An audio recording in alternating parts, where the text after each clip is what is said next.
ദൈവപിതാവേ സ്നേഹതാതനേ, അങ്ങേ ഞങ്ങൾ ആരാധിക്കുന്നു. ദൈവപിതാവേ സ്നേഹനാഥനേ, അങ്ങേ ഞങ്ങൾ ആരാധിക്കുന്നു. പരിശുദ്ധാത്മാവേ ജീവാഗ്നിയേ, അങ്ങേ ഞങ്ങൾ ആരാധിക്കുന്നു. പരിശുദ്ധാത്മാവേ ജീവാഗ്നിയേ, അങ്ങേ ഞങ്ങൾ ആരാധിക്കുന്നു. ആരാധിക്കുന്നു, ഞങ്ങൾ ആരാധിക്കുന്നു. ഹല്ലേലൂയ ആമേൻ. കരങ്ങൾ ഉയർത്തി അടിച്ചുകൊണ്ട് പാടാം. ആരാധിക്കുന്നു, ഞങ്ങൾ ആരാധിക്കുന്നു. ഹല്ലേലൂയ ആമേൻ. സ്തുതിച്ചു പ്രാർത്ഥിക്കാം. ഹല്ലേലൂയ ഹല്ലേലൂയ. മഹത്വം മഹത്വം, ആരാധന ആരാധന. ഈശോയെ നാളിതുവരെ കൃപാസനത്തിൽ വന്ന് നാടുകളെ പണിയെടുത്ത് പോയിട്ടുള്ള എല്ലാ കുടുംബങ്ങളെയും സ്ഥാപനങ്ങളെയും കാറിൽ സമർപ്പിച്ച് പ്രാർത്ഥിക്കുന്നു. അവരുടെ ജീവിതങ്ങളായ ജീവിത നിയോഗങ്ങളെ ഈശോയെ ആരാധനയുടെ യോഗ്യതയാൽ ഏറ്റെടുക്കണമേ എന്ന് പ്രാർത്ഥിക്കുന്നു. ഞങ്ങളെ ദൈവസ്നേഹത്താൽ നിറയ്ക്കണമേ എന്ന് പ്രാർത്ഥിക്കുന്നു. എളിമ എന്ന പുണ്യത്താൽ നിറയ്ക്കണമേ എന്ന് പ്രാർത്ഥിക്കുന്നു. Hallelujah hallelujah. ായവനെ യേശുരാജനെ, അങ്ങേ ഞങ്ങൾ ആരാധിക്കുന്നു. ഉദ്ധിതനായവനേ യേശുരാജനേ, അങ്ങേ ഞങ്ങൾ ആരാധിക്കുന്നു. ലോകരക്ഷകനെ പാപമോചകനെ, അങ്ങേ ഞങ്ങൾ ആരാധിക്കുന്നു.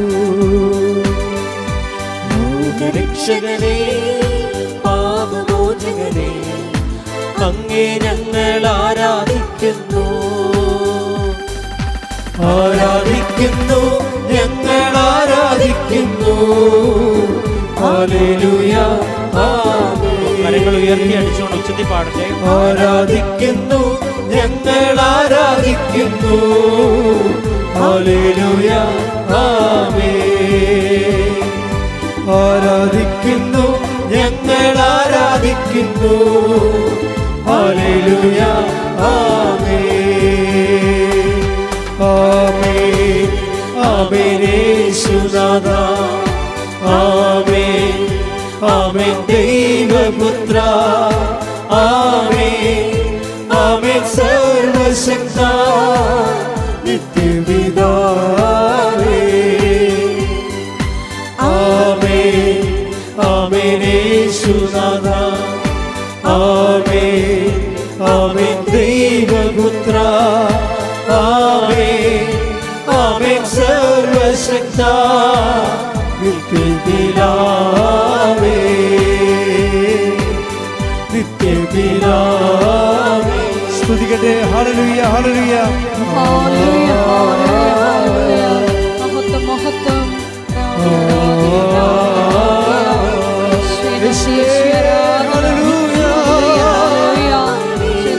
ത്തിന്റെ എല്ലാ ശുശ്രൂഷ മേഖലകളെയും സമർപ്പിച്ചു ആത്മീയ സാമൂഹിക സാംസ്കാരിക മേഖലകളെ എല്ലാം സമർപ്പിച്ചു പ്രാർത്ഥിക്കുന്നു. എല്ലാ പ്രവർത്തനങ്ങളെയും സമർപ്പിച്ചു പ്രാർത്ഥിക്കുന്നു. Hallelujah hallelujah.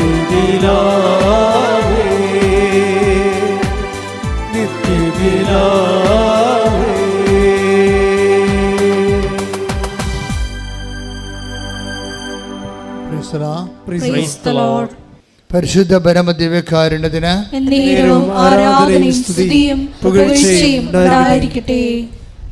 പരിശുദ്ധ പരമദിവ്യകാരുണ്യത്തിന് എന്നേരവും ആരാധനയും സ്തുതിയും പുകഴ്ചയും ഉണ്ടായിരിക്കട്ടെ. പരിശുദ്ധ പരമദിവ്യകാരുണ്യത്തിന് എന്നേരവും ആരാധനയും സ്തുതിയും പുകഴ്ചയും ഉണ്ടായിരിക്കട്ടെ. എൻ്റെ പ്രിയപ്പെട്ടവരെ, ദൈവവുമായി ഉടമ്പടിയിലായിരിക്കുന്നവരെ ഈ വേസ്റ്റ് മാനേജ്മെൻറ്റ് ശരിക്കും പഠിക്കാനുള്ള ഒത്തിരി അവസരങ്ങളുണ്ട്. അത് അർത്ഥവത്തായിട്ട് പ്രയോജനപ്പെടുത്തുന്ന അനുസരിച്ചുകൊണ്ട് നമുക്ക് ഉടമ്പടിയിൽ പുരോഗമിക്കാൻ പറ്റും. വേസ്റ്റ് മാനേജ് എന്ന് പറഞ്ഞാൽ നമ്മുടെ അടുക്കള വേസ്റ്റ് അവിടെ തന്നെ കുഴിച്ചു മൂടുന്ന പരിപാടിയല്ല. വേസ്റ്റ് മാനേജർ എന്ന് പറയുന്നത് ലൈഫിൻ്റെ അനുഭവങ്ങളിൽ കുറച്ച് വേസ്റ്റ് അനുഭവങ്ങളുണ്ടാവും. വേസ്റ്റ് അനുഭവങ്ങൾ വെച്ചാൽ അനുഭവങ്ങളിൽ പോസിറ്റീവ് ഉണ്ടാവും, നെഗറ്റീവ് ഉണ്ടാവും, അതേസമയം വേസ്റ്റും ഉണ്ടാവും. വെച്ചാൽ ഒരു കുപ്പ പോലെ ഇരിക്കണ നമുക്ക് തന്നെ ഒരു പിടിയും കിട്ടത്തില്ല. ഈ വേസ്റ്റായിട്ടുള്ള അനുഭവങ്ങളെ എങ്ങനെ ക്രിസ്തുവിനെ നേടാൻ വേണ്ടി നമ്മൾക്ക് റീസൈക്കിൾ ചെയ്യാൻ പറ്റും? അതാണ് ഉടമ്പടി ഇന്ന് അന്വേഷിക്കുന്നത്. കാര്യം എല്ലാവരും സാക്ഷ്യം പറയുമ്പോൾ കുറച്ച് വേസ്റ്റേജ് പറയുന്നുണ്ട് അവർ. പക്ഷെ അവർക്ക് അറിയത്തില്ല അത് എന്തുകൊണ്ടാണ് അങ്ങനെ സംഭവിച്ചത്. ഉടമ്പടി ഞാൻ എടുത്തതാണല്ലോ, ദെൻ എന്നിട്ടും അപ്പം ഞാൻ റിലേ ചെയ്യണത്. ഞാൻ ഉടമ്പടി റിലേ ചെയ്തിട്ടും എൻ്റെ ധാരണയ്ക്ക് എതിരെ കുറേ ഫ്ലോപ്പ് ആൻഡ് ഫെയിലിയേഴ്സ് സംഭവിക്കുന്നു. അപ്പം ചിലർ പറയും അത് എൻ്റെ ഉടമ്പടിയുടെ ചെയ്വനയുടെ കുഴപ്പമാണ്, അതുകൊണ്ടായിരിക്കും. അപ്പോൾ ഇനി ഞാൻ നല്ലവണ്ണം ഉടമ്പടി ചെയ്യാമെന്ന് പറയും. നിങ്ങൾ നല്ലവണ്ണം ഉടമ്പടി ചെയ്ത് ആയാലും ശരി, പിന്നെയും കുറേ വേസ്റ്റേജ് ഉണ്ടാകും അനുഭവങ്ങളിൽ. ഇപ്പം തന്നെ കഴിഞ്ഞ ദിവസങ്ങളിൽ ഒരു ഡോക്ടറിൻ്റെ സാക്ഷ്യമുണ്ടായി. ഡോക്ടർ അള്ളിൻ്റെ സാക്ഷ്യത്തിൽ അവർ വളരെ ഇൻ്റലിജൻ്റ് എലഗൻ്റായിട്ടുള്ള ലേഡിയാണ്. പക്ഷെ എന്നിട്ട്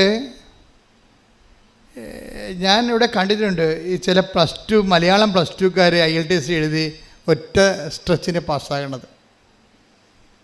മലയാളം ആണ്, മലയാളം മീഡിയമാണ്. പക്ഷേ അവർ പറയും അപ്പായി മരിച്ചു,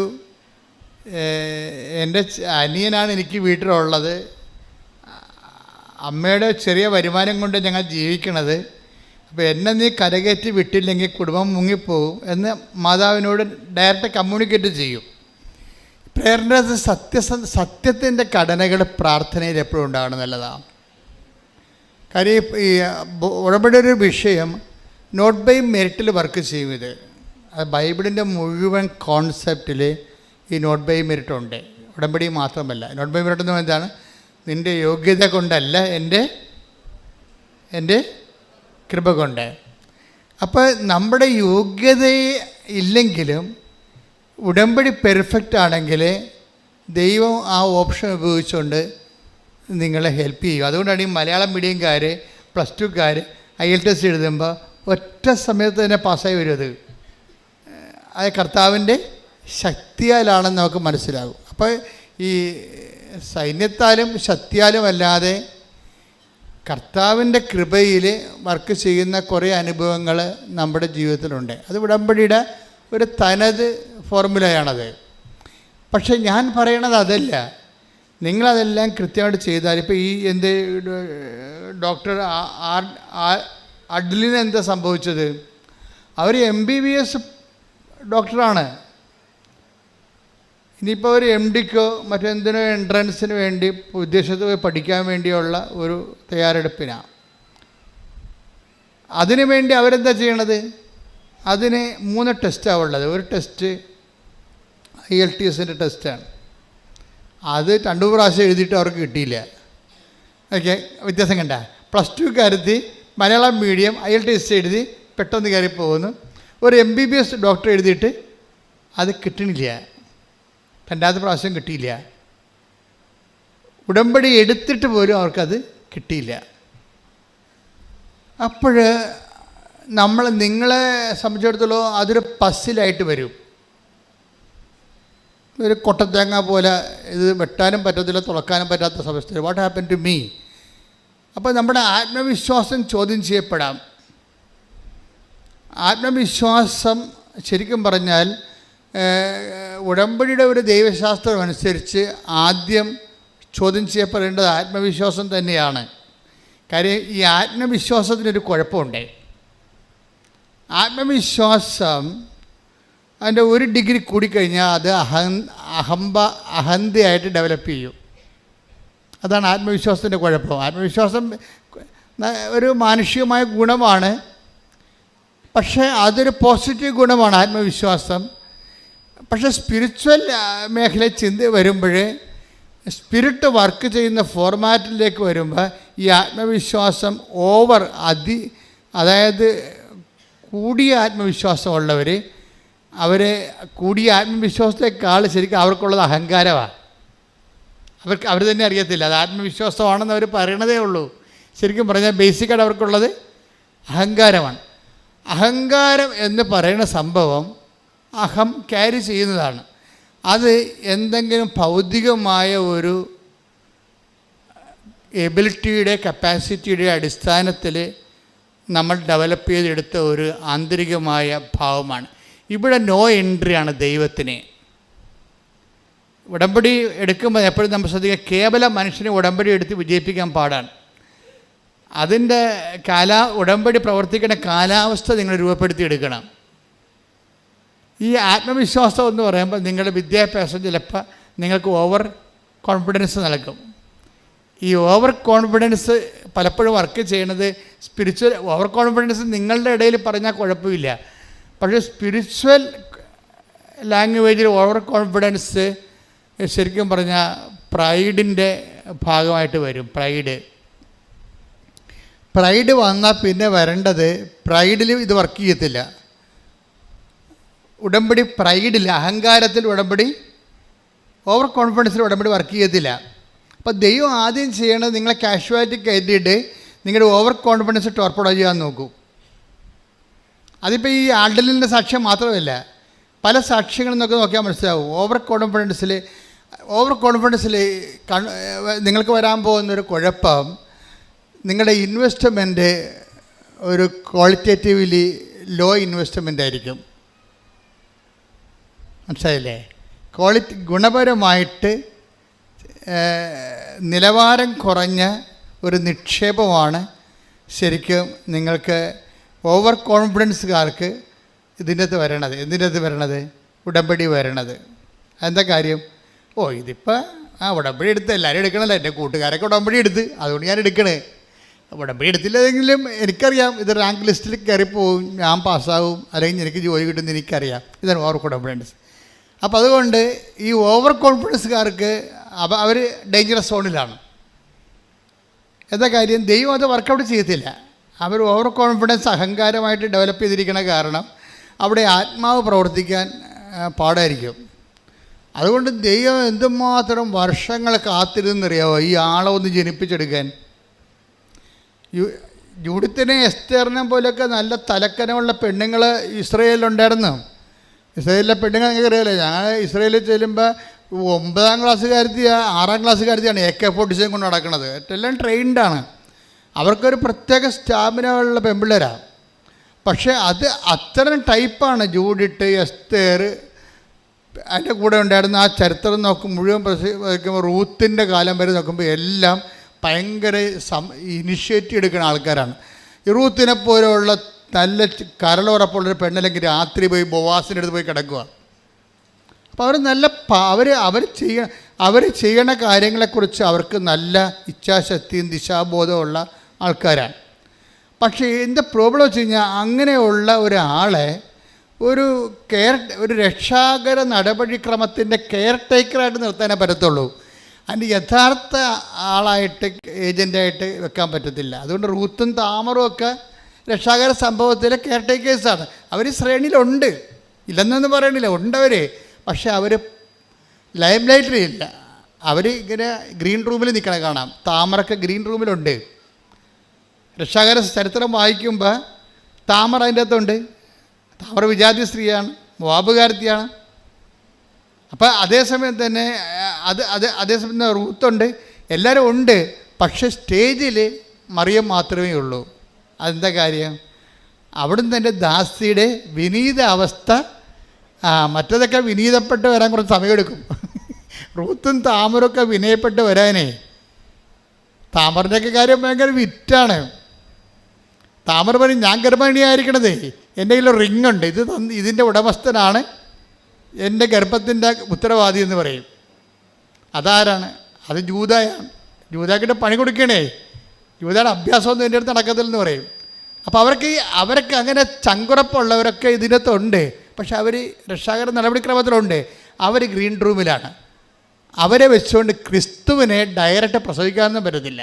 അതാണ് പ്രശ്നം. ഇപ്പോൾ ദാവീദിനെ പ്രസവിച്ചത് റൂത്ത് അല്ലെങ്കിൽ പോലും റൂത്ത് ദാവീദിൻ്റെ അമ്മുമ്മയാണ് ശരിക്കും പറഞ്ഞാൽ. അപ്പോൾ ദാവീദിൻ്റെ പോലും അമ്മുമ്മയാകാൻ റൂത്തിന് പറ്റണുള്ളൂ. റൂത്തിൻ്റെ അത് വലിയ മിസ്റ്റേക്ക് ഇല്ലാത്തൊരു ലേഡിയാണ്. അപ്പോൾ നമുക്കറിയാം മാതാവിന് എന്തുമാത്രം വ്യത്യാസം, എന്തുമാത്രം ഫിൽട്ടർ ചെയ്തിട്ടാണ് ഈ മറിയത്തിലേക്ക് ദൈവം വരണതെന്നറിയാം. മറിയത്തിനോട് പറയുമ്പോൾ തന്നെ മറിയത്തിൻ്റെ ആദ്യത്തെ വാക്ക് തന്നെ ബിഹോൾഡ് എന്നാ പറയുന്നത്. ബിഹോൾഡ് എന്താണ്? The hand made of the Lord. എന്തൊരു രസമാണ് കേൾക്കാൻ, എന്തൊരു വല്ലാത്ത പറച്ചിലാണ്. എന്താണ്? നീ ഗർഭം ധരിച്ച് പുത്രനെ പ്രസവിക്കുമെന്ന് പറയുമ്പോൾ അതിൻ്റെ ബാക്കി ഭാഗങ്ങളെല്ലാം വെളിപ്പെടുത്തി കഴിയുമ്പോൾ അമ്മ പറയുന്ന വാക്ക് എന്താണ്? ഇതാ കർത്താവിൻ്റെ ദാസി. അപ്പം ക്രിസ്തുവിനെ സ്വീകരിക്കുക എന്നുള്ളതും ദാസ്യതയും എന്നുള്ളതും രണ്ടും ഒരു സംഭവമാണ്. നിങ്ങൾക്കറിയാമല്ലോ, ഉടമ്പടി തിരിച്ചിട്ടാലും ഈ പൂച്ച എറിയണ പോലെയുള്ള പരിപാടിയാണ്. എങ്ങനെ എറിഞ്ഞാലും 4 കാലേ വന്ന് വീഴും ഈ ഉടമ്പടി. ഉടമ്പടിയുടെ ലക്ഷ്യം എന്താണ്? ക്രിസ്തുവിനെ വ്യക്തികളെ സ്വീകരിക്കുക എന്നുള്ളതാണ്.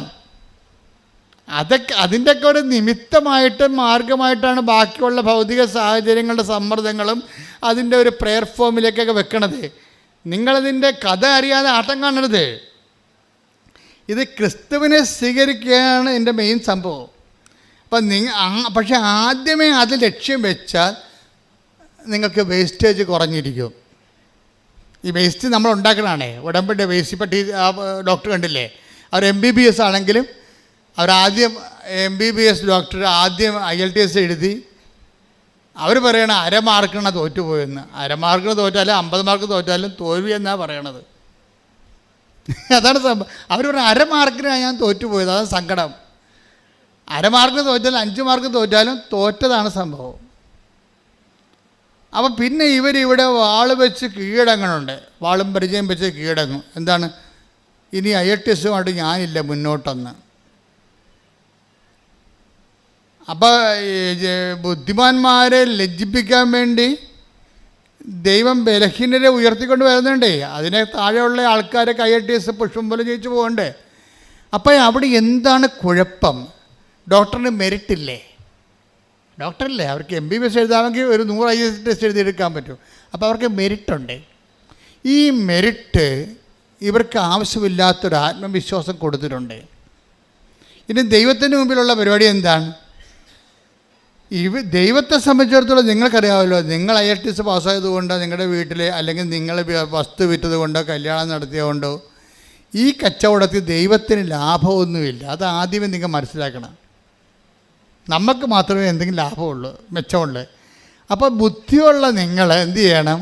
ഇതിൻ്റെ അകത്ത് ദൈവത്തിൻ്റെ പ്രോഫിറ്റ് എത്രയാണെന്ന് നോക്കണം ആദ്യം. അത് ആദ്യമേ ഫിക്സ് ചെയ്താൽ പ്രശ്നം തീർന്ന് ഈ കച്ചവടത്തിൽ. പറഞ്ഞ അച്ഛൻ മനസ്സിലായില്ലേ? ഇതിന് ദൈവത്തിന് ഞാൻ ഈ ഉടമ്പടി എടുത്തിട്ട് ഇതുകൊണ്ട് ദൈവത്തിന് എന്താണ് ലാഭം? ദൈവം ലാഭമില്ലാത്ത ഒരു പരിപാടിക്കും ഉണ്ടാകത്തില്ല. അതെപ്പോഴും ഓർത്തേക്കണം. ക്രിസ്തുവിനെ വരെ നമുക്ക് തരുന്നതിൻ്റെ പിന്നിൽ നമ്മളെ വിലക്ക് വാങ്ങുന്നതിന് വേണ്ടി തന്നിരിക്കുന്നതാണ് ക്രിസ്തുവിനെ. അത്രയും ഭയങ്കര എക്സ്പെൻഡിച്ചർ മുടക്കിയിരിക്കുന്നതാണ്. തൻ്റെ ഏകജാതനെ നൽകാൻ തക്ക വിധം ദൈവം തൻ്റെ സ്നേഹത്താൽ അത്രമാത്രം സ്നേഹിച്ചിട്ട് ദൈവത്തിന് ഈ വിഷയത്തിൽ ക്രിസ്തു എന്തെല്ലാം അതിന് നഷ്ടപ്പെടുത്തിയാലും ക്രിസ്തുവിനെ വരെ നഷ്ടപ്പെടുത്തിയാലും ശരി, എനിക്ക് നിങ്ങളെ നഷ്ടപ്പെടരുതെന്നുള്ള വലിയൊരു മനസ്സിൽ നിന്നാണ് ഇതെല്ലാം രൂപപ്പെട്ട് വരണത്. പക്ഷേ അത് ദൈവത്തിൻ്റെ ആ മനസ്സ് ബോധപൂർവ്വം മനസ്സിലാക്കിയിട്ട് നിങ്ങൾ ഉടമ്പടി എടുക്കുമ്പോൾ തന്നെ ഈ കച്ചവടത്തിൽ ഈ വിനിമയം, നമുക്ക് കച്ചവടം മോശമാക്കുകയാണെങ്കിൽ ഞാൻ ഉപേക്ഷിച്ച് ഈ ഒരു വിനിമയം, ഒരു കവനൻ്റെ ഒരു വിനിമയമാണ്. ബൈലാറ്ററൽ എഗ്രിമെൻ്റ് ആകുമ്പോൾ ഒരു വിനിമയമുണ്ട് അതിൻ്റെ അകത്ത്. ഈ വിനിമയത്തിൽ ദൈവത്തിന് എന്താണ് മെച്ചം, ദൈവത്തിന് എന്നാ അതിൻ്റെ അകത്ത് കിട്ടണത് എന്ന് ആദ്യം നമ്മൾ മനസ്സിലാക്കി വെക്കണം. അല്ല നിങ്ങളെന്താ ചെയ്യണത്, നിങ്ങൾക്ക് എന്ത് കിട്ടുമെന്ന് വിചാരിച്ചുകൊണ്ടാണ് ഇത് വർക്കൗട്ട് ചെയ്യണത്. അതുകൊണ്ടാണ് ഈ വേസ്റ്റേജ് കൂടുന്നത്. അതിൻ്റെ കാരണം ആദ്യം ദൈവത്തിന് എന്ത് കിട്ടും, ദൈവം എന്താണ് ചെയ്യണത്, ദൈവം ഉദ്ദേശിക്കുന്ന ദൈവത്തിൻ്റെ ഒരു സ്വപ്നം എന്താണ്? നിങ്ങളിൽ ക്രിസ്തു രൂപപ്പെട്ടു വരണം. അതാ പ്രശ്നം. Receive Jesus Christ and get saved. കർത്താവിനെ സ്വീകരിച്ചുകൊണ്ട് രക്ഷിക്കപ്പെടുക എന്നുള്ളതാണ് ദൈവത്തിൻ്റെ അൾട്ടിമേറ്റ് എയിം. ദൈവത്തിൻ്റെ വിനിമയത്തിൽ ആത്യന്തികമായ ദൈവത്തിൻ്റെ ഒരു പ്രോഫിറ്റ് എന്ന് പറയുന്നത് നിങ്ങൾ ക്രിസ്തുവിനെ സ്വീകരിക്കുന്നതാണ്. അതുകൊണ്ടാണ് പൗരസപ്പോസം പറഞ്ഞ ക്രിസ്തുവിനെ സ്വീകരിക്കാൻ വേണ്ടി നമ്മൾ സ്വീകരിക്കുന്ന വരെ കുറേ വേസ്റ്റേജുകളുണ്ടാവും. ക്രിസ്തുവിനെ സ്വീകരിക്കാൻ വേണ്ടി ഫിലിപ്പി 3:7-8. ഫിലിപ്പി 3:8. അതെ. ഇവയെല്ലാം ക്രിസ്തുവിനെ പ്രതി നഷ്ടമായി ഞാൻ കണക്കാക്കി.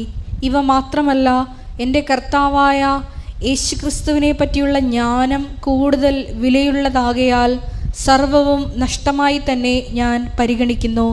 അവനെ പ്രതി ഞാൻ സകലവും നഷ്ടപ്പെടുത്തുകയും ഉച്ഛിഷ്ടം പോലെ കരുതുകയുമാണ്. അപ്പം ചില കാര്യങ്ങൾ വേസ്റ്റ് ഉണ്ടാകും. അത് ക്രിസ്തുവിനെ പ്രതിയാണ് വേസ്റ്റ് ഉണ്ടാകുമ്പോൾ നമ്മൾ പറഞ്ഞ അയ്യോ വേസ്റ്റായ പോലെ ഇനി എന്ത് ചെയ്യുന്നില്ല. ഇത് നിങ്ങൾ ജീവിതത്തിൽ സംഭവിച്ചിട്ടുള്ള വേസ്റ്റുകൾ.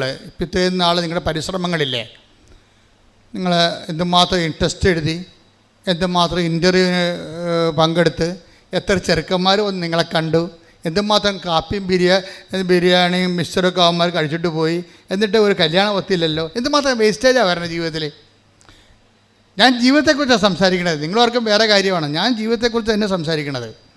അപ്പം ഇങ്ങനെ നമ്മൾ നഷ്ടപ്പെടുത്തിയ കുറേ വേസ്റ്റുകളുണ്ട്. ഈ വേസ്റ്റുകൾ നമുക്ക് തന്നിരിക്കുന്ന വികാരം എന്താണ്?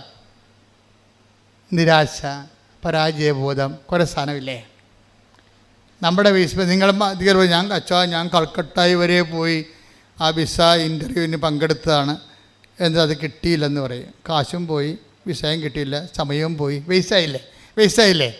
അപ്പം ചില പറയും ഞാൻ മദ്രാസ് വരെ പോയി ആ പരീക്ഷ എഴുതിയതാണ്. എനിക്കന്ന് പനിയായിരുന്നു, എനിക്കന്ന് പീരീഡ്സ് ആയിരുന്നു, ഭയങ്കര കഷ്ടപ്പാട്. ഞാൻ പറഞ്ഞാണ് മമ്മിയോട് പോണില്ല. മമ്മിയാണ് എന്നെ ഉന്തിത്തള്ളി വിട്ടത്. എന്നിട്ട് അതും കിട്ടിയില്ല, ഞാൻ അകപ്പെട്ടു പോയി. അപ്പം നമുക്ക് ഒത്തിരിയേറെ സങ്കടങ്ങൾ. ഇത്രയും കഷ്ടപ്പെട്ടിട്ട് ഒരു പ്രയോജനമില്ല, വെറുതെ അലയാവുന്നില്ല, ഒരു കാര്യമില്ലല്ല. ഇതാണ് വേസ്റ്റ് എന്ന് പറയുന്നത്. ഇപ്പം മനസ്സിലായ വേസ്റ്റ്. ഈ വേസ്റ്റ് കൊണ്ട് എങ്ങനെ വിളക്ക് കത്തിക്കാമെന്ന് നോക്കണം. ഈ വേസ്റ്റ് എടുത്തിട്ട് എന്താ ചെയ്യണത്? ബൈബിൾ പറയണത് ഈ വേസ്റ്റ് എല്ലാം നീ ക്രിസ്തുവിൻ്റെ അക്കൗണ്ടിലേക്ക്, പിതാവായ ദൈവത്തിൻ്റെ അക്കൗണ്ടിലേക്ക് സെൻഡ് ചെയ്യണം. അതാണ് വിഷയം. നീ അത് വെച്ച് നിരാശയായിട്ട് അനുഭവിച്ചുകൊണ്ടിരിക്കരുത്. ഉടമ്പടി സൂപ്പർ പദ്ധതിയാണ്. ഈ സംഭവം മുഴുവനും നിനക്ക് നഷ്ടപ്പെട്ട നഷ്ടങ്ങളെല്ലാം എഴുതിയിട്ടിട്ട് പിതാവിൻ്റെ അക്കൗണ്ടിലേക്ക് ക്യാരി ഓവർ ചെയ്യണം. അപ്പാ, ഇതെല്ലാം ഞാൻ വിശ്വാസത്തോടെ പ്രത്യാശയോടെ സ്വീകരിക്കുന്നു. ഞാൻ സഹിച്ച സഹനങ്ങൾ, നഷ്ടങ്ങൾ, അതുപോലെ തന്നെ കോട്ടങ്ങൾ, എൻ്റെ ജീവിതത്തിലെ ഉച്ഛിഷ്ടങ്ങൾ, ഇതെല്ലാം ക്രിസ്തുവിനെ നേടാൻ വേണ്ടി നിൻ്റെ മഹത്വത്തിന് വേണ്ടി കാഴ്ചവെക്കുന്നു. Praise the Lord. അപ്പോൾ ഒന്ന് പറഞ്ഞേ, അപ്പാ എൻ്റെ ജീവിതത്തിൽ വന്നിട്ടുള്ള പരാജയങ്ങള്, ഒരു ആവശ്യമില്ലാത്ത പരാജയങ്ങള്, മറ്റുള്ളവരുടെ ഉപദേശത്താൽ അടിച്ചേൽപ്പിക്കപ്പെട്ട പദ്ധതി കൊണ്ട്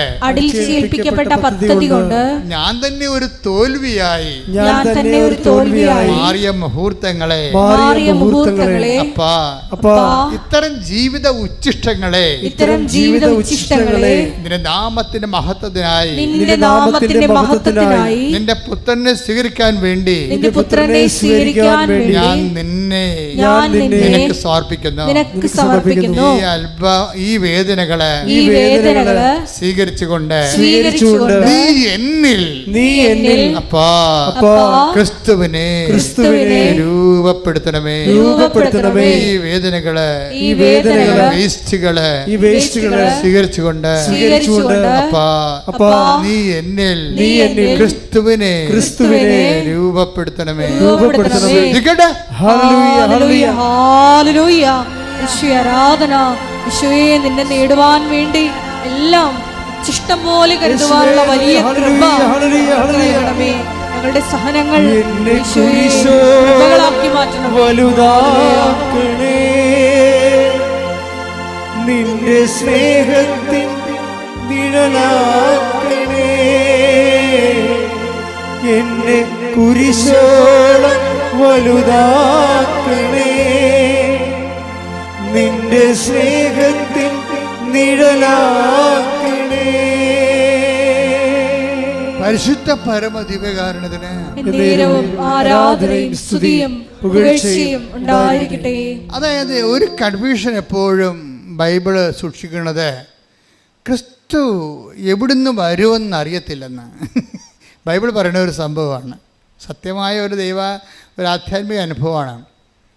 ക്രിസ്തു എവിടുന്ന് നമ്മുടെ ജീവിതത്തിലൂടെ എവിടുന്നാണ് വരണമെന്ന് അറിയാൻ പറ്റത്തില്ലെന്ന്. ആരിലൂടെയാണ് ക്രിസ്തു നമ്മുടെ ജീവിതത്തിൽ വരണമെന്ന് അറിയത്തില്ല. Take the word of God. അതായത് യോഹന്നാൻ 7:27. യോഹന്നാൻ 7:27. എന്നാൽ ക്രിസ്തു വരുമ്പോൾ എവിടെ നിന്നാണ് വരുന്നതെന്ന് ആരും അറിയുകയില്ലല്ലോ.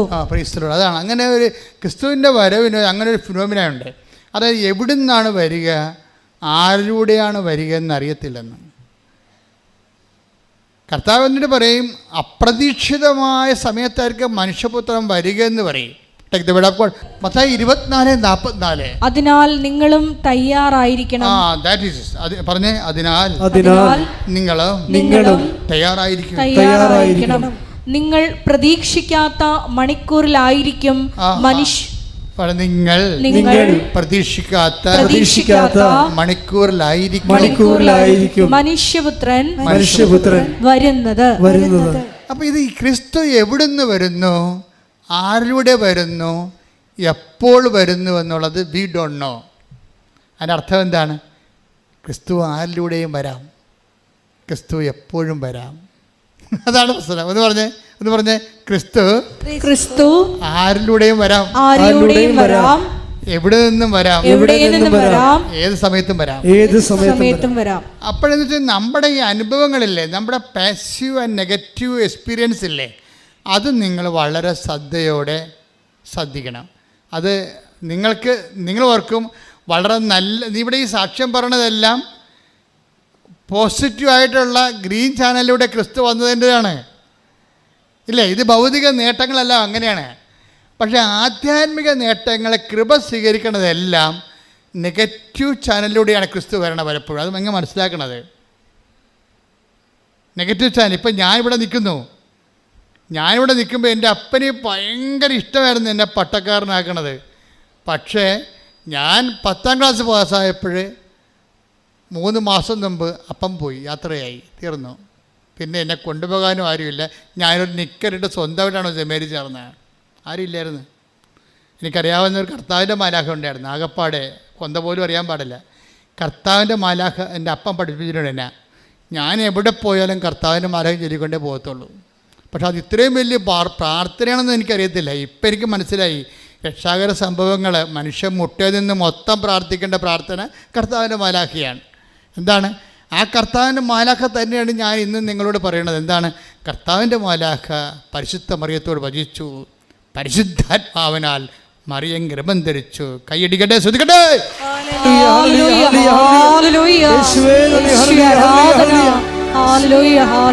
ദാസിയുടെ താഴ്മ തൃക്കൺ പാർത്ത ഉന്നതൻ ദാസരെ ഉയർത്താൻ എഴുന്നള്ളുകയാ.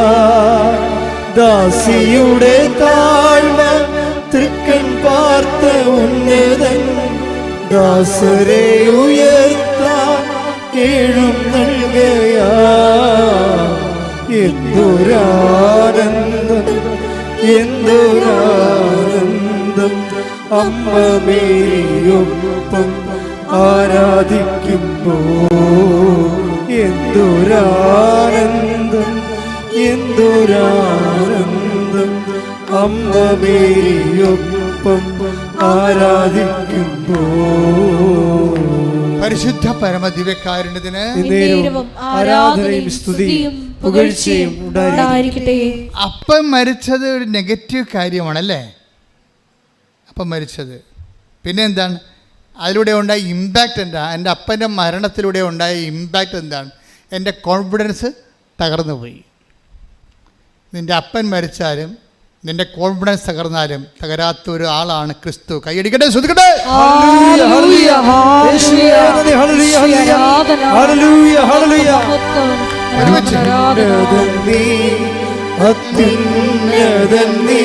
നിന്നെപ്പോലൊരു ദൈവമില്ല, ഉന്നതൻ നീ, അത്യുന്നതൻ നീ, നിന്നെപ്പോലൊരു ദൈവമില്ല. അത്ഭുതവാ അതിശയവാ നീ മാത്രമൻ ദൈവമെന്നും. അത്ഭുതവാ അതിശയവാ നീ മാത്രമൻ ദൈവമെന്നും. അപ്പം ഇങ്ങനെ ഒരു സിറ്റുവേഷനിലാണ് ഞാൻ സെമിനാരി തന്നെത്താൻ വന്ന് ചേർന്നത്. അത് കാരണം എനിക്ക് എപ്പോഴും പേടിയുണ്ടാവും. എന്താ കാര്യം? നമ്മൾക്ക് ഒരു സപ്പോർട്ടീവായിട്ട് വീട്ടിലാരുമില്ല, ഗൈഡ് ചെയ്യാൻ പറ്റിയ ആളില്ല. അപ്പം അങ്ങനെ ഒരു സിറ്റുവേഷനിൽ വരുമ്പോൾ നമ്മുടെ സ്വകാര്യതയില്ലേ, സ്വകാര്യതയ്ക്കൊരു സെക്യൂരിറ്റി ഇല്ല. നിൻ്റെ സ്വകാര്യതയ്ക്ക് സെക്യൂരിറ്റി ഇല്ലാത്തൊരു കാലമുണ്ടാവും. നിൻ്റെ സ്വകാര്യമായ എല്ലാ മനുഷ്യരും ജീവിക്കണത് എങ്ങനെയാണ്? അവൻ്റെ സ്വകാര്യ ലൈഫിനൊരു സുരക്ഷിതത്വം വ്യക്തികളായിട്ടോ സ്ഥാപനമോ സംവിധാനമോ കൊടുക്കുന്നുണ്ടാവും. ഇതില്ലാതിരുന്ന കാരണം എനിക്ക് ആകപ്പാടെ ഉണ്ടായിരുന്ന സെക്യൂരിറ്റി, എൻ്റെ സ്വകാര്യ സെക്യൂരിറ്റി എൻ്റെ വിശ്വാസം മാത്രമാണ്. എൻ്റെ കുടുംബത്തിൽ നിന്ന് എനിക്ക് തന്ന വിശ്വാസം. ഞാൻ എപ്പോഴും സഭയുടെ പഠനം കൊണ്ട് ഫൈറ്റിംഗ് ഉള്ള ആളാണ്. എന്ന് വെച്ച് കഴിഞ്ഞാൽ കുടുംബമാണ് സഭ എന്ന് വിശ്വസിക്കുന്ന ഒരാളാണ് ഞാൻ. കാരണം കുടുംബത്തിൽ നിന്ന് കിട്ടാത്ത ഒന്നും ഇന്നും എൻ്റെ ജീവിതത്തിലില്ല. സെമിനാരി വന്നപ്പോൾ കിട്ടിയതെന്നൊക്കെ പറഞ്ഞത് ഇതിനെ ഒന്ന് അതിൻ്റെ ആശയങ്ങളെ കുറച്ചുകൂടി റീസണബിളാക്കാൻ വേണ്ടി അവർ കുറച്ച് ബുദ്ധിമുട്ടിയെന്നും സത്യമാണ്. പക്ഷേ ഞാൻ അനുഭവത്തിൽ വിശ്വസിച്ച് വന്നത്, എൻ്റെ അപ്പം 12 മണി പട്ടാപ്പകലൊക്കെ ഈ വീട്ടിലെ പറമ്പിലൊക്കെ ജോലി ചെയ്തും വന്നിട്ട് അപ്പം കണ്ണീരിട്ട് 12 തിരികെ കത്തിച്ച് അപ്പം കൈവിരിച്ചൊക്കെ ഈശോയുടെ മുമ്പിൽ നിൽക്കണ ഞാൻ കണ്ടിട്ടുണ്ട്. അപ്പം അപ്പം തന്നെയാണ് ബൈബിള്, അപ്പം തന്നെയാണ് വേദപാഠപുസ്തകം. അപ്പനെയും അമ്മയേക്കാൾ വലിയ മതപുസ്തകങ്ങളില്ല. അതുകൊണ്ട് അപ്പനും അമ്മയും എപ്പോഴും ഓർക്കുക, നിങ്ങളുടെ മക്കളുടെ മുമ്പിൽ നിങ്ങളാണ് ദൈവത്തിൻ്റെ വിശുദ്ധ വേദപുസ്തകം. ശ്രദ്ധിക്കട്ടെ.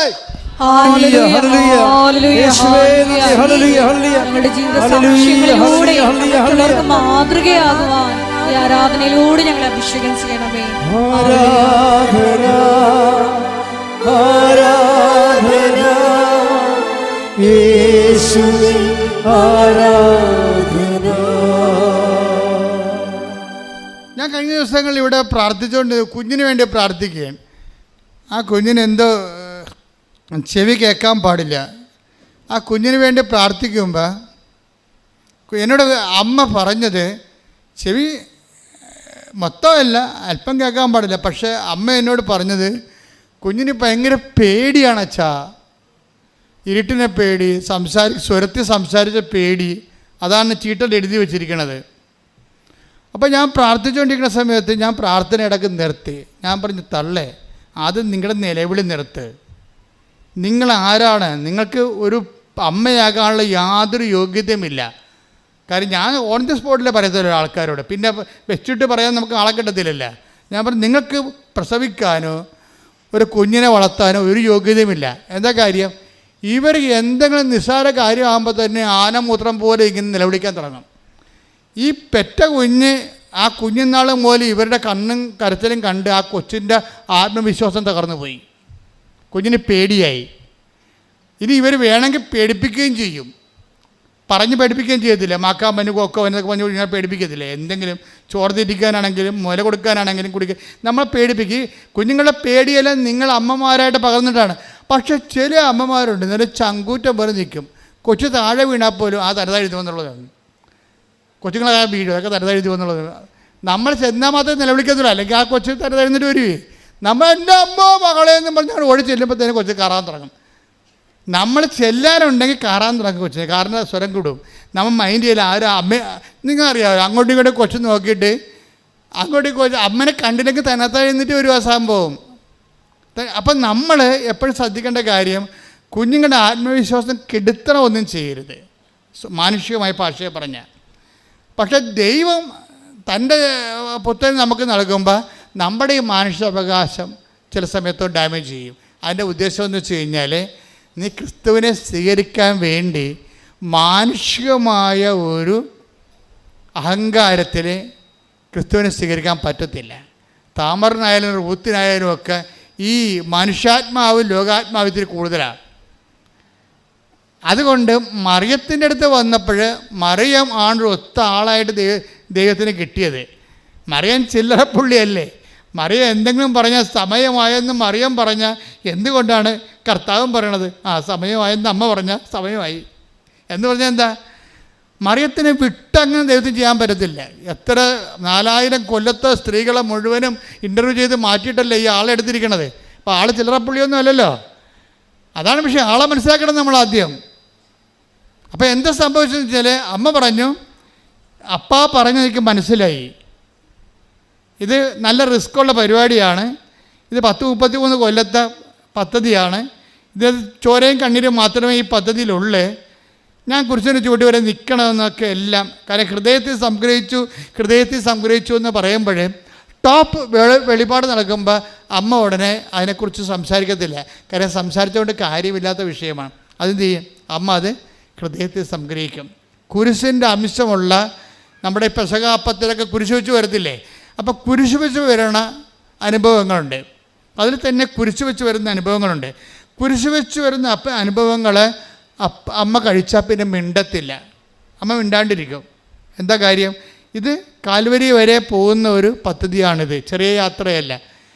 ഇതിപ്പോൾ ടൈമിൽ ചെയ്ത് തീർക്കാനുള്ളതല്ല. അതുകൊണ്ട് ഹൃദയത്തിൽ സംഗ്രഹിച്ച് അതേക്കുറിച്ച് ധ്യാനിച്ചുകൊണ്ടിരിക്കും. ഈ ധ്യാനം ആദ്യം തുടങ്ങിയ മംഗളവാർത്ത സമയത്തിലാണ്.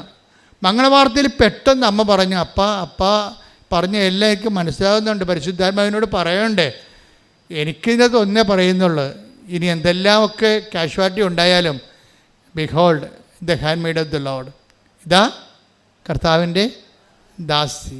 പിന്നെന്ത് ചെയ്യണം? നിൻ്റെ വചനം പോലെ എന്നിൽ നിറവേറട്ടെ. അപ്പോഴേ ക്രിസ്തുവിനെ സ്വീകരിക്കാൻ വേണ്ടി എന്താണ് ചെയ്യേണ്ടതെന്ന് അമ്മയാണെന്ന് ലോകത്തോട് പറയണത്. എന്താണ് കാര്യം? മറിയം ദാവീദിൻ്റെ വംശത്തിൽ ജനിച്ചു, രാജകീയമായിട്ടുള്ള കുടുംബ പാരമ്പര്യമുണ്ട്, തറവാട്ട മഹിമയുണ്ട്. മറിയം ആസാനൊന്നും പറയണില്ല. ബൈബിളാണ് ലൂക്കായും മത്തായും ഒക്കെ മറിയത്തിൻ്റെ രാജകീയമായിട്ടുള്ള പാരമ്പര്യമൊക്കെ പറയണത്, തറവാട്ട മഹിമ പറയണത്. അമ്മ പറഞ്ഞ് ഈ തറവാട്ട മഹിമ പുസ്തകത്തിലെ പുലി പോലെ, പുസ്തകത്തിലെ പശു പോലെയാണ്, ഇതൊന്നും പുല്ല് തിന്നത്തില്ല. നമുക്കറിയാം നിൻ്റെ മഹിമകളൊന്നും പുല്ല് തിന്നത്തില്ല. അതുകൊണ്ട് അമ്മ എന്ത് പറയും? ആ സംഭവമൊക്കെ ഞാൻ ഇവിടുന്ന് മാറ്റണേ. എനിക്കിതേ പറയാനുള്ളൂ, ഇതാ കർത്താവിൻ്റെ ദാസി. നിങ്ങൾ പരാജയപ്പെടുമ്പോഴും തോക്കുമ്പോഴും അമ്മയോട് ചേർന്ന് ആ പ്രാർത്ഥന പ്രാർത്ഥിക്കണം. എന്താണ്? ഇതാ കർത്താവിൻ്റെ ദാസി, നിൻ്റെ വചനം പോലെ എന്നിൽ നിറവേറട്ടെ. അപ്പോഴെന്ത് പറയും? അപ്പോൾ നീ ക്രിസ്തുവിനെ നീ സ്വീകരിച്ചിരിക്കും. കയ്യടിക്കട്ടെ, സ്തുതിക്കട്ടെ, ഹല്ലേലൂയ.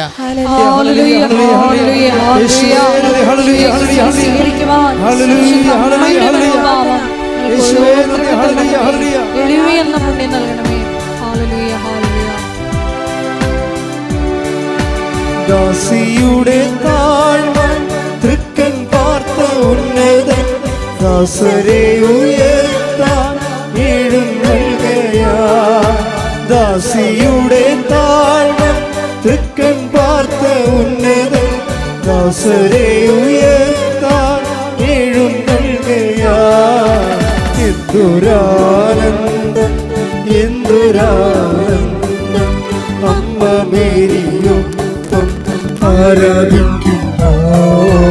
എന്തൊരാനന്ദം, എന്തൊരാനന്ദം, അമ്മ മേരിയൊപ്പം ആരാധിക്കുന്നു. പരിശുദ്ധ പരമദിവ്യകാരുണ്യത്തിന്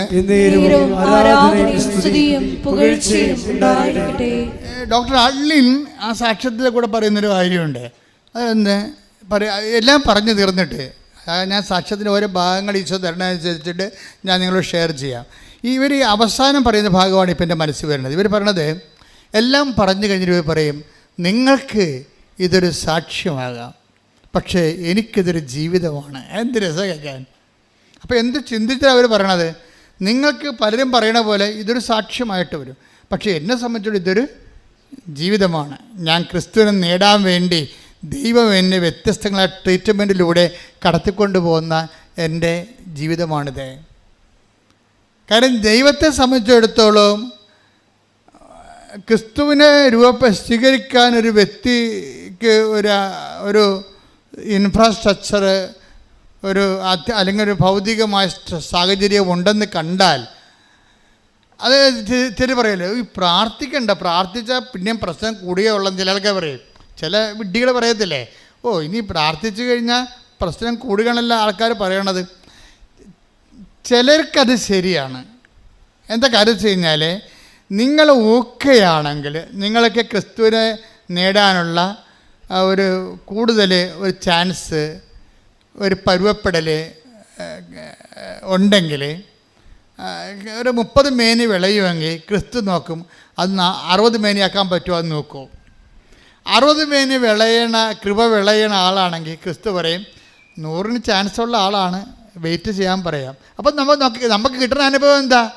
നെഗറ്റീവ് അനുഭവങ്ങളാണ്. നമ്മളപ്പോൾ ബുദ്ധിയില്ലാത്തത് പറയും, ഞാൻ ഇത്രയും പ്രാർത്ഥിച്ചു, ഉപവസിച്ച് രോഗികളെ കണ്ട് അവരെ പരിചയിച്ചിട്ട് അവസാനം ഇതൊന്നും ചെയ്യാത്ത ആൾക്കാർക്കാണല്ല നേട്ടങ്ങളും സാക്ഷ്യങ്ങളും. എന്നെയൊക്കെ സംബന്ധിച്ച് അത്തരം വളർച്ച എനിക്കില്ലല്ലോ എന്ന് പറയും. ശരിയാണത്, ശരി, തെറ്റില്ല അതിനകത്ത്. പക്ഷേ എന്താ പ്രശ്നം വെച്ചാൽ, നീ 60 മേനി കാഴ്ചല്ലേ, അപ്പം നീ തൃപ്തിയല്ലേ? ക്രിസ്തു നിൻ്റെ കാര്യത്തിൽ തൃപ്തിയില്ലാത്ത ആളാണ്. ക്രിസ്തു പറയും 100 മേനിക്ക് ചാൻസുള്ള ആളാണ്, റാങ്ക് കിട്ടാൻ ചാൻസുള്ള കുട്ടിയാണ്, ഉഴപ്പിയിട്ടാണെന്ന് പറയും. അപ്പോൾ ടീച്ചർമാർ പറയത്തില്ലേ,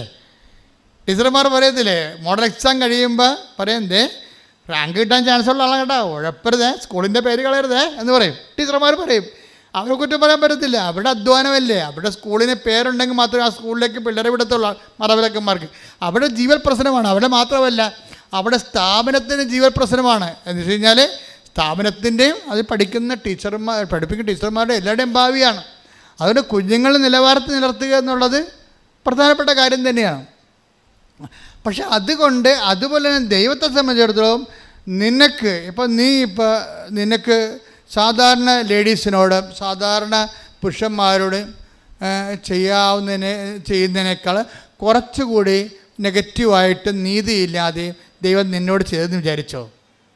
നീതിയില്ലാതെ ദൈവം നിന്നോട് ചെയ്തെന്ന് വിചാരിച്ചോ? എന്നിട്ടും നീ ഒരു വാക്കും മിണ്ടണില്ല.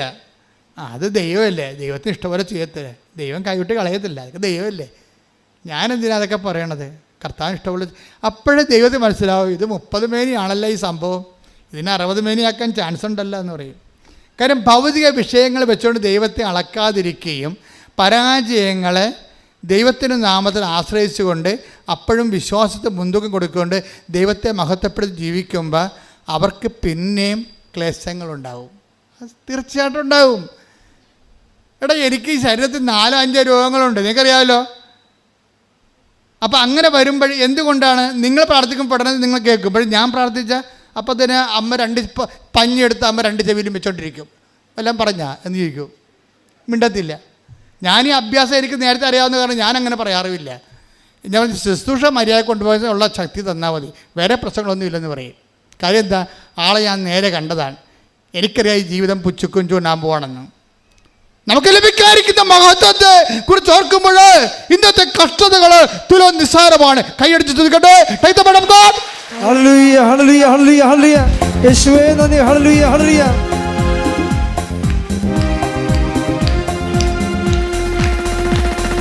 കഷ്ടങ്ങൾ സാരമില്ല,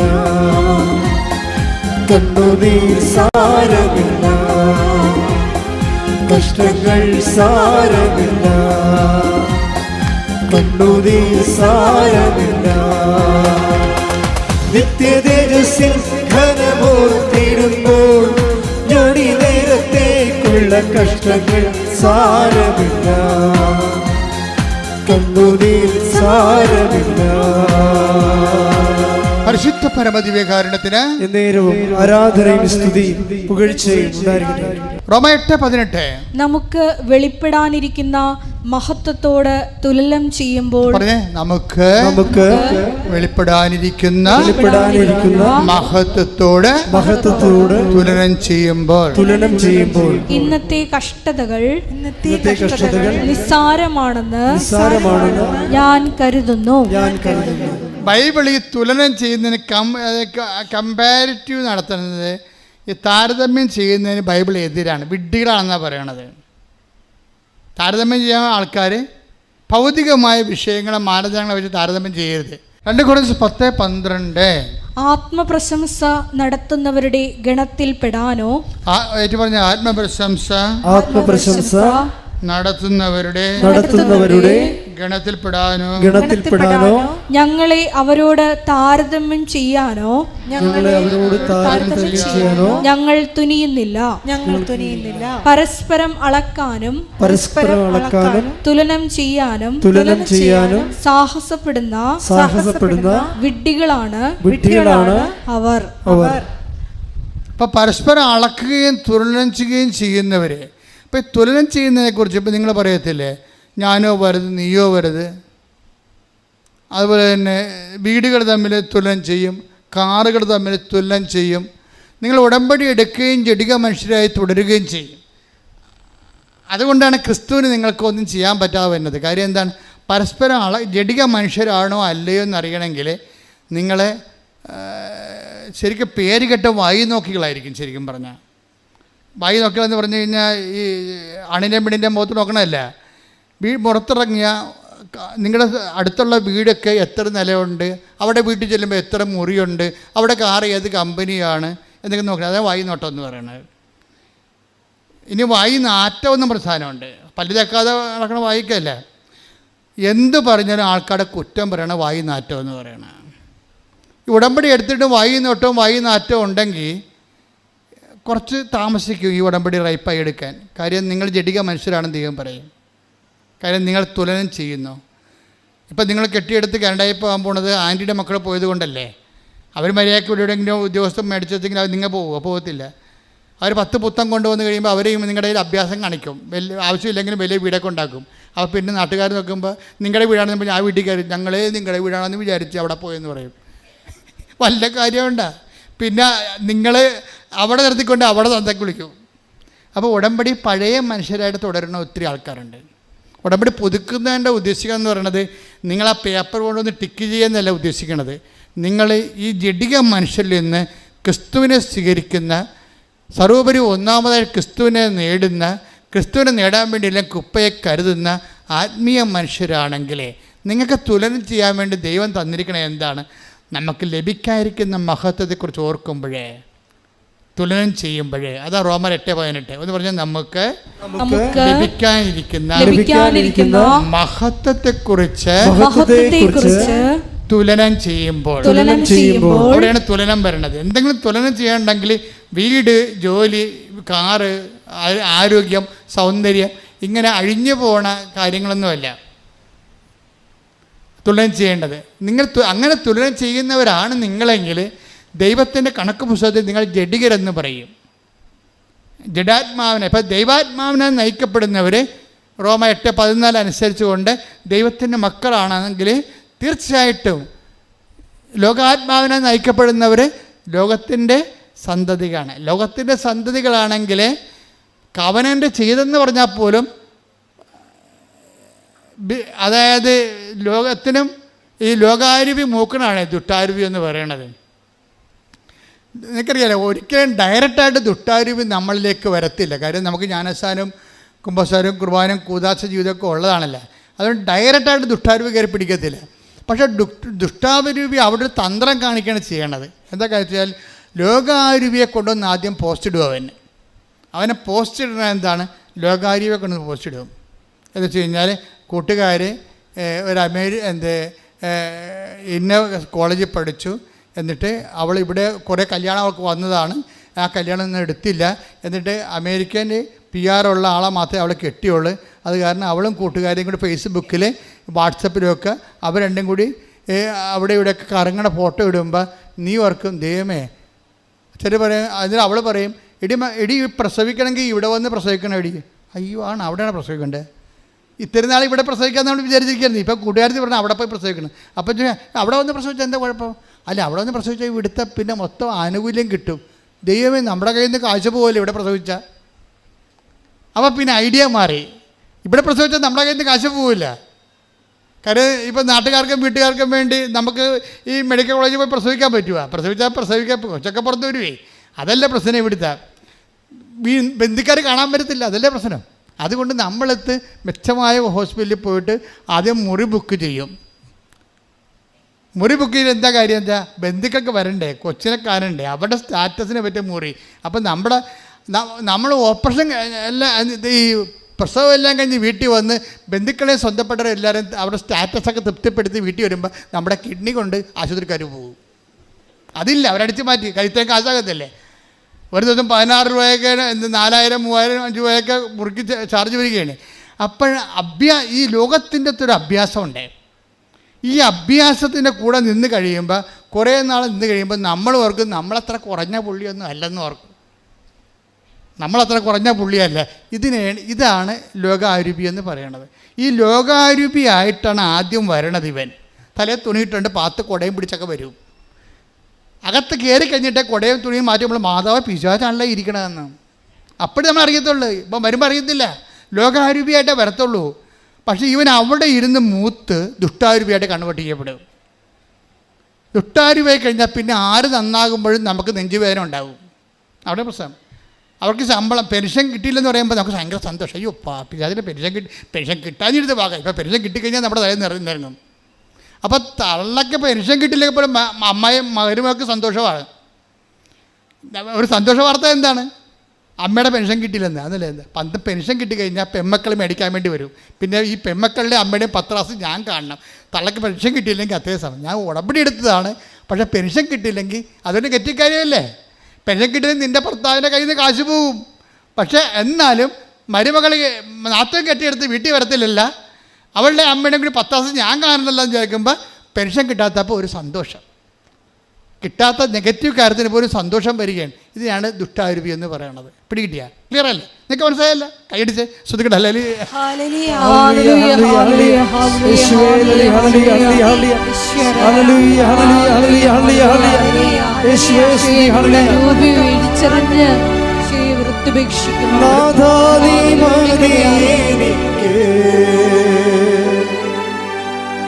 നിൻ കൃപ മതി എനിക്ക്, നാഥാ നീ മതി എനിക്ക്, നിൻ കൃപ മതി എനിക്ക്. ഈ മനുയാത്രയതിൽ തിരുകൃപ മതി എനിക്ക്. ഈ മനുയാത്രയതിൽ തിരുകൃപ മതി എനിക്ക്. പരിശുദ്ധ പരമ ദിവ്യകാരുണ്യത്തിന്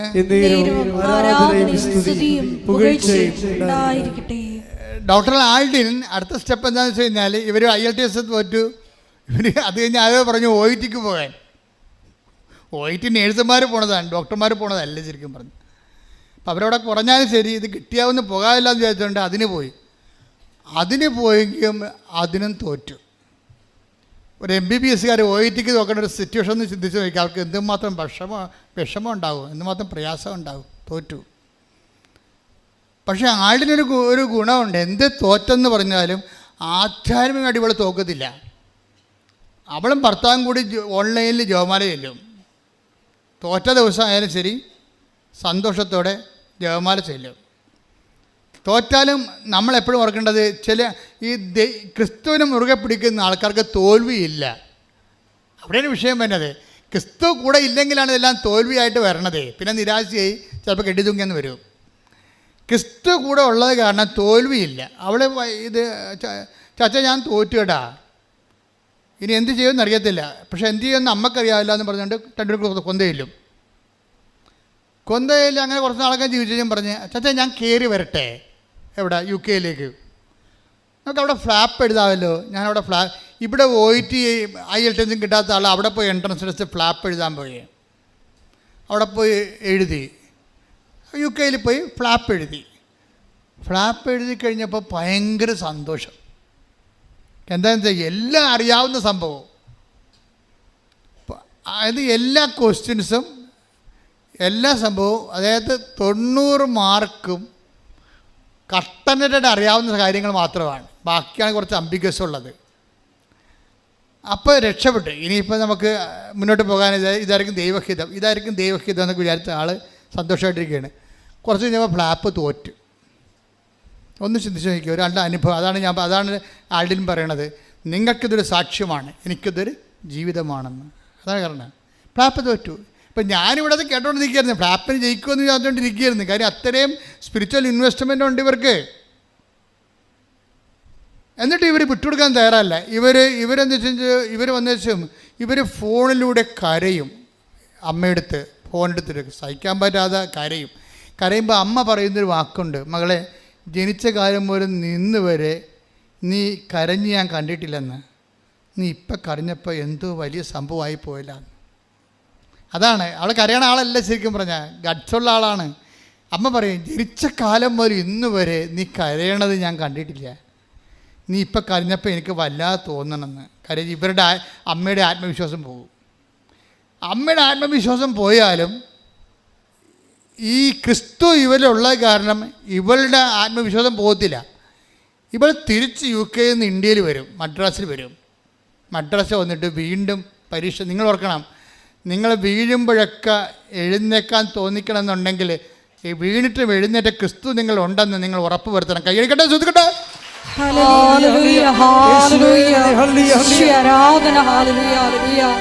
ഞങ്ങളുടെ ജീവിതത്തിലെ തകർച്ചകളിൽ നിന്നെ കൈപിടിച്ച് മുന്നേറുവാൻ ആരാധനയോടെ ഞങ്ങൾ അഭിഷേകം ചെയ്യണമേ.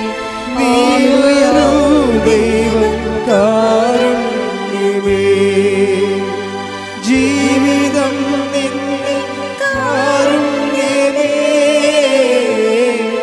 ജീവനേ നിത്യ കാരുണ്യമേ, ജീവിതം നിന്റെ കാരുണ്യമേ,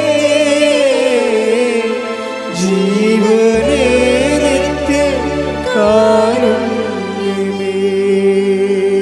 പരിശുദ്ധ പരമദിവ്യകാരുണ്യത്തിന് അതായത് ക്രിസ്തുജന്യമായ ക്ലേശങ്ങൾ കർത്താവിൻ്റെ പഞ്ചക്ഷതങ്ങളുടെയും ചമ്മട്ടിപ്പാടുകളുടെയും മുഴുക്കിടത്തിൻ്റെയും ഫലം ചെയ്യുന്നതാണ്. അതായത് നമ്മൾ വിശ്വാസത്തിൽ ഉറച്ചു നിന്നിട്ടും ക്ലേശങ്ങൾക്ക് പഞ്ഞവൊന്നുമില്ലാതെ നിൽക്കുകയും സത്യസന്ധമായി ജീവിച്ചിട്ടും നമ്മൾ കുരിശിൽ കയറേണ്ടി വരികയും ഒക്കെ ചെയ്യുന്ന ഒരു സാഹചര്യമാണ് ക്രിസ്തുജന്യമായ ക്ലേശങ്ങളെന്ന് പറയുന്നത്. ഈ ക്രിസ്തുജന്യമായ ക്ലേശങ്ങളുടെ അന്തരാർത്ഥങ്ങളെ നമുക്ക് വിവേചിച്ച് തരണമെങ്കിൽ വിസ്ഡം ഉണ്ടാകണം, ജ്ഞാനമുണ്ടാകണം. അതുകൊണ്ട് ആ ജ്ഞാനമെന്ന് പറയണത് ഇപ്പം സംഭവിക്കുന്നത് എന്താണെന്നുള്ളത് അറിവാണ്, എന്തിനാണെന്നുള്ളതാണ് ജ്ഞാനം. മനസ്സിലായില്ലേ? അത് പരിശുദ്ധാത്മാവാണ് നമുക്ക് പറഞ്ഞു തരേണ്ടത്. സംഭവിക്കണ എന്താണെന്നറിയാം, അത് അറിവാണ്. അറിവ് കൂടിക്കഴിഞ്ഞാൽ ആത്മഹത്യ ചെയ്യും, അത്രേ ഉള്ളൂ. പക്ഷേ സംഭവിക്കണത് എന്തിനാണെന്നറിയണം, അതിന് പരിശുദ്ധാത്മാവ് വേണം. അപ്പോൾ ഇവൾക്ക് പരിശുദ്ധാത്മാവ് ഇത്തിരി കൂടുതൽ പ്രവർത്തിക്കാൻ പറ്റിയ ഫോർമാറ്റാണ് ഇവളിലുള്ളത്. അതുകൊണ്ടാണ് ഇവൾ പതറാത്തത്. അവൾ കരഞ്ഞു എന്നുള്ള കാര്യം അവളുടെ അമ്മയടുത്ത് കരഞ്ഞു എന്ന് നിസ്സാര കാര്യമാണ്. അവൾക്ക് സങ്കടം സഹിക്കുമ്പോൾ ഒരാളും കരഞ്ഞില്ല, അവളുടെ അമ്മയടുത്ത് കരഞ്ഞു, അത് ഇറ്റ്സ് ഓക്കെ. പക്ഷേ എന്നാലും തൻ്റെ ദൗത്യങ്ങളിൽ നിന്ന് പിന്തിരുന്നില്ല. അവൾ അടുത്ത ടിക്കറ്റ് എടുത്തിട്ട് നാട്ടിലോട്ട് പോരും. നാട്ടിൽ വന്ന് കൃപാസനം പത്രം മേടിച്ച് ഇവിടെ വന്ന് ഉടമ്പടി പുതുക്കിയിട്ട് ഇതിനെക്കുറിച്ച് ഗുണമോ ദോഷമോ അമ്മയോട് പറയത്തില്ല. ഇവിടെ ആളിരിപ്പുണ്ടല്ലോ, പറയത്തില്ല. കാര്യം ഇവളുടെ മനസ്സിൽ ആത്മാവ് പറയുന്നുണ്ട്, ദൈവത്തിൻ്റെ വഴികളിലൂടെ തന്നെ കൊണ്ടുപോവുകയാണ്. അപ്പോൾ നമുക്ക് പറയാനുള്ള ഒന്ന് മാത്രമേ ഉള്ളൂ, ഇതാ കർത്താവിൻ്റെ ദാസി എപ്പോഴും എന്ത് ചെയ്യും? മിണ്ടത്തില്ലല്ലോ, സംസാരിക്കത്തില്ല. അപ്പോൾ ഇവിടെ മിണ്ടാതെ പോയിട്ട് കൃപാസനം തമിഴ് പത്രം മേടിച്ച് കൊണ്ടുപോയി ആ മദ്രാസിൽ എല്ലായിടത്തും ചേർന്നേരെ കൊടുത്ത് കഴിക്കുമ്പോൾ ഓട്ടോറിക്ഷക്കാർ ഇവരെ കടുത്തേക്ക് അറിയാം. നിങ്ങൾക്ക് നാണമുണ്ടാ? ഈ 10 മതം മാറ്റമാണ്, ആന കൂനെന്നൊക്കെ പറഞ്ഞ് ഇവരെ കടുത്തേക്ക് അറിയാൻ. അപ്പോൾ ഡോക്ടർ ഇവരോട് ചോദിക്കും, നിങ്ങൾ എന്തുകൊണ്ട് ഈ പത്രം വാങ്ങിക്കുന്നില്ല എന്ന് എന്നോട് പറയണം. അവരുടെ ഫൈറ്റാണ്, പത്രം കൊടുക്കാൻ വന്ന ആളാണ്. അവരുടെ ഫൈറ്റ്, എന്തുകൊണ്ട് ഈ പത്രം വാങ്ങിക്കുന്നില്ല എന്ന് നിങ്ങൾ എന്നോട് പറയണം. ഞാനൊരു ഡോക്ടറാണ്. ഞാൻ നിങ്ങൾക്കൊരു പത്രം തരികയാണ്. 10,000 വായിച്ച് രക്ഷപ്പെടുന്ന ഒരു പത്രമാണ്. നിങ്ങളും രക്ഷപ്പെട്ടുണ്ടെന്ന് വിചാരിച്ചുകൊണ്ട് നിങ്ങളുടെ ജീവിതത്തിൽ വഴിത്തിരിവ് ഉണ്ടാകുമെന്ന് വിചാരിച്ചുകൊണ്ടാണ് ഞാൻ നിങ്ങൾക്കൊരു സേവനം ചെയ്യുന്നതാണ്. അപ്പോൾ നിങ്ങൾ എന്തുകൊണ്ട് വാങ്ങിക്കുന്നില്ല എന്നോട് പറയണം എന്ന് പറയുമ്പോൾ കാര്യം മനസ്സിലാകുമ്പോൾ അവർ വാങ്ങിക്കും. അപ്പോൾ നോക്കിയേ, അല്ലാതെ ആരെങ്കിലും പറയുമ്പോൾ തന്നെ അയ്യോ അവർ വഴക്കിട്ടെന്ന് പറഞ്ഞ് നിലയം വിളിച്ച് അപ്പോൾ തന്നെ ഓടി വന്ന് വീട്ടിൽ കുത്തിരിക്കുകയല്ല. അതാണ് സംഭവം. വഴക്കിട്ടേ എന്ന് പറഞ്ഞു, അയ്യോ അവരങ്ങനെ പറഞ്ഞേ എന്ന് പറഞ്ഞിട്ട് നിലയം വിളിച്ച് വിടും. എൻ്റെ അമ്മ ഇന്ന് എന്നെ പത്രം കൊണ്ട് ചെന്നപ്പോൾ അവരിങ്ങനെ വഴക്കിട്ടെന്ന് പറയും. വല്ല കഥയുണ്ട്. അപ്പോൾ അത്രയേ ഉള്ളൂ. തമ്പുരാൻ തന്ന പണിയാണെന്ന് ഓർക്കാനുള്ള ബോധം പരിശുദ്ധാത്മ വേണ്ടേ? പരിശുദ്ധാത്മ കൊണ്ടേ പറയും, മകളെ ഇത് ഈശോ നേരിട്ട് ചെയ്യുന്ന ഒരു പരിപാടിയാണ്. ഇത് ഈ പരീക്ഷ നീ തോക്കരുത്, മറ്റേ പരീക്ഷ ഒക്കെ എഴുതിയെടുക്കുക, ഇത് തോറ്റു കഴിഞ്ഞാൽ പണിയായിരിക്കും എന്ന് പറയും. ഇവൾ തോക്കത്തില്ല. അവൾക്ക് പരിശുദ്ധാത്മ ഉള്ള കാരണം പരിശുദ്ധ ഉപദേശം കൊടുക്കില്ല. പരിശുദ്ധ തോക്കത്തില്ല. അവർ പറയും, അവർ ചോദിക്കുക എന്തുകൊണ്ട് നീ പത്രം വാങ്ങിക്കുന്നില്ലെന്ന് ചോദിക്കാൻ പറയും. അപ്പോൾ അവർ ജപജപൊക്കെ അടിക്കും. ഉടനെ ഇവർ പത്രം മേടിക്കും. എന്നിട്ട് വന്ന് പരീക്ഷ എഴുതും. പരീക്ഷ രണ്ടാമത് ഇവിടെ നാട്ടിൽ പരീക്ഷ എഴുതും. പരീക്ഷ എഴുതുമ്പോൾ ഒറ്റ പരീക്ഷ എല്ലാം ഓക്കെ. ശ്രദ്ധിക്കട്ടെ. ഹല്ലേലൂയ, ഹല്ലേലൂയ, ഹല്ലേലൂയ, ഹല്ലേലൂയ, ഹല്ലേലൂയ. ഈശോയെ ആരാധന. ഹല്ലേലൂയ, ഹല്ലേലൂയ, ഹല്ലേലൂയ. ഈശോയെ ഞങ്ങളുടെ ജീവിതത്തിൽ നടക്കുന്ന ഓരോ കാര്യങ്ങളും ജ്ഞാനവരത്താൽ ആശ്വാസത്തിൻ ആത്മാവേ വരേണമേ, വിശ്വാസത്തിൻ ആത്മാവേ വരേണമേ, ആശ്വാസത്തിൻ ആത്മാവേ വരേണമേ, പരിശുദ്ധാത്മാവേ പാവനാത്മാവേ എൻ്റെ ഹൃദയത്തിൽ വന്നു വാഴണേ, പരിശുദ്ധാത്മാവേ പാവനാത്മാവേ എൻ്റെ ഹൃദയത്തിൽ വന്നു വാഴണേ. പരിശുദ്ധ പരമദിവ്യകാരുണ്യത്തിന്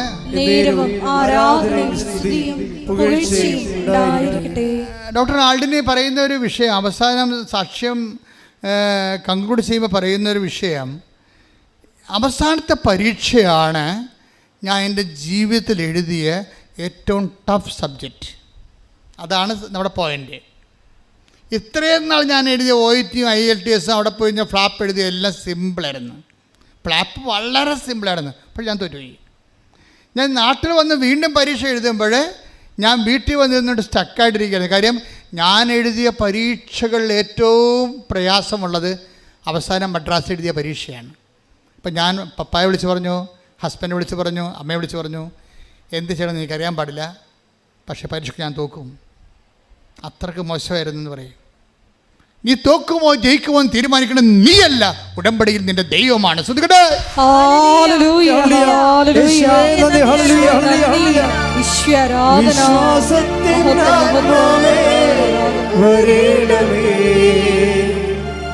ആശ്വാസത്തിൻ ആത്മാവേ വരേണമേ, പരിശുദ്ധാത്മാവേ പാവനാത്മാവേ എൻ്റെ ഹൃദയത്തിൽ വന്നു വാഴണേ.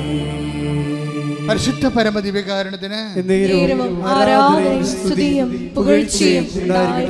ഇത്രയും പറഞ്ഞു നിർത്തിയിട്ടാണ് ഡോക്ടർ ആൽഡിൻ പറയണത്, അവസാനത്തെ പരീക്ഷയായിരുന്നു ഏറ്റവും മോശം. പക്ഷെ ആ അവസാനത്തെ പരീക്ഷ ജയിപ്പിച്ചത് ദൈവമാണ്. അത് എന്നെ പഠിപ്പിക്കാൻ വേണ്ടിയാണ്. എന്താണ്? ഉടമ്പടി വർക്ക് ചെയ്യണത്, നമ്മുടെ ജീവിതം നിലനിൽക്കുന്നത് നോട്ട് ബൈ മെറിറ്റിലാണെന്ന്, അതായത് ബട്ട് ബൈ ഗ്രേസ്. അവസാനത്തെ പരീക്ഷ എൻ്റെ മെറിറ്റിലല്ല വർക്ക് ചെയ്യണത്, അത് ഉടമ്പടി പ്രകാരമുള്ള ദൈവത്തിൻ്റെ കൃപയാൽ. എൻ്റെ യോഗ്യതയാലല്ല, ദൈവത്തിൻ്റെ കൃപയാൽ. എൻ്റെ ദൈവത്തിലെ ഓരോ തകർച്ചയും, ഓരോ തരത്തിലുണ്ടാകുന്ന നമ്മൾക്ക് വരുന്ന തട്ടുകേടുകളും നമ്മുടെ സാഹചര്യം എന്തുമാത്രം ബലഹീനമാണെന്ന് നമ്മളെ ബോധ്യപ്പെടുത്തുകയും കൃപ പ്രവർത്തിക്കാൻ കാലമായി നമ്മളെ ഓർപ്പിക്കുകയും ചെയ്യുന്നതാണ് പ്രത്യാശ. മനസ്സിലായ മക്കളെ? ഇപ്പോൾ ഒരു ഇഞ്ചക്ഷൻ കയറി, ഡോക്ടർ പറഞ്ഞ് 24 മണിക്കൂർ വെയിറ്റ് ചെയ്യാൻ പറഞ്ഞു. 24 മണിക്കൂർ കഴിഞ്ഞപ്പോൾ നമ്മൾ ഓർക്കും ശരിയാവുമെന്ന്. അത് ശരിയല്ല, അത് മരുന്ന്, ആ മരുന്നല്ല, ഇനി മരുന്ന് ജർമ്മനിയിൽ നിന്ന് വരുത്തിക്കണം, അതുവരെ കൊച്ചുണ്ടാകുമെന്ന് അറിയാൻ പറ്റില്ല, വെൻ്റിലേറ്റർ കേറ്റർ ചെയ്യണം, ഒപ്പിട്ടേക്കാൻ പറയും. അപ്പോൾ വ്യത്യസ്തങ്ങളായ കാലാവസ്ഥയിലൂടെ നമ്മൾ പോണത്. പക്ഷേ ഉടമ്പടിയിലായിരിക്കുന്ന വ്യക്തിക്ക് ഇതൊന്നും ഒരു പ്രശ്നമല്ല. എന്താ കാര്യം? ആ ഉടമ്പടി ജെന്യുവിനായിട്ട് ചെയ്യണമെന്നുണ്ടെങ്കിൽ ആദ്യമേ തന്നെ ഇൻസ്റ്റാൾമെൻ്റായിട്ട് പരിശുദ്ധാത്മാവ് വരും. കാര്യം ഉടമ്പടി ഗൈഡ് ചെയ്യണമെങ്കിൽ പ്രതികൂലമായ കാലാവസ്ഥയിൽ ദൈവത്തിൻ്റെ ഉടമ്പടി സംരക്ഷിക്കണമെങ്കിൽ പരിശുദ്ധാത്മാവിന് വേണ്ടി വരും. അതായത് പ്രതികൂലമായ കാലാവസ്ഥയിൽ എന്ന് പറഞ്ഞ് പ്രതികൂലമായ കാലാവസ്ഥയിലെ ദൈവത്തോട് ചെയ്ത വാഗ്ദാനം പരിക്കില്ലാതെ നിറവേറ്റാൻ ആത്മാവേ പരിശുദ്ധാത്മാവേ എന്നിൽ വസിക്കണമേ, എന്നിൽ നിറയണമേ, എന്നെ നയിക്കണമേ. കൈയടിച്ചുകൊണ്ട് ശ്രുതികട്ടെ ഹല്ലേലൂയ.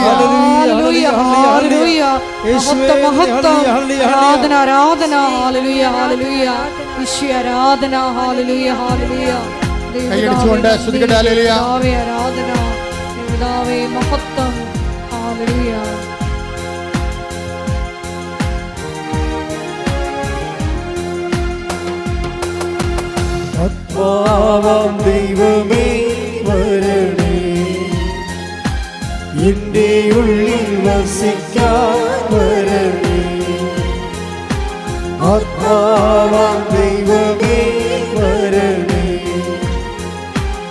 എൻ്റെ ഉള്ളിൽ വസിക്കാൻ വരണേ. ദാഹിച്ചു നിന്നെ ഞാൻ തേടുന്നു, സ്വർഗം തുറന്നിറങ്ങി നീ വരണേ. ദാഹിച്ചു നിന്നെ ഞാൻ തേടുന്നു, സ്വർഗം തുറന്നിറങ്ങി നീ വരണേ. ആത്മാവാം ദൈവമേ വരണേ, എൻ്റെ ഉള്ളിൽ വസിക്കാൻ വരണേ. ആത്മാവാം ദൈവമേ വരണേ, എൻ്റെ ഉള്ളിൽ വസിക്കാൻ വരണേ.